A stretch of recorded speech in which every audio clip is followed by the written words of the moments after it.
ပေးခံစားမှုအားလုံး၅ပါးရှိတယ်အဲ့တော့ဒီမှာနော်တချို့လူတွေကအပြင်အာရုံပိုကောင်းတယ်တချို့လူတွေအကြားအာရုံပိုကောင်းတယ်တချို့လူတွေအနက်အာရုံပိုကောင်းတယ်တချို့လူတွေအရသာအာရုံတချို့လူတွေဖေးတယ်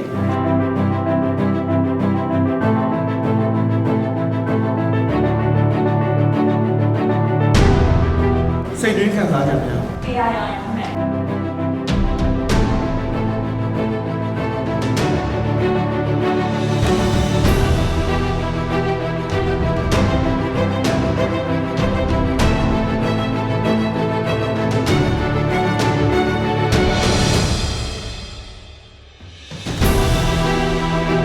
Are you excited about today's session? Today's session တော့စိတ်သက်သာရလို့ရှိတယ်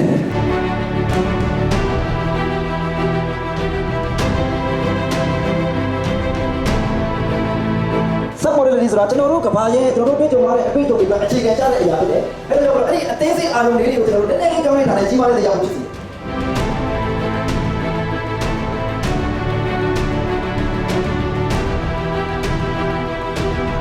Feeling steady or is it moving? အဲ့ဒီ feeling ကငြိမ်နေတာလို့ရှိရင်ရွေးရှားတယ်။ရှင်း moving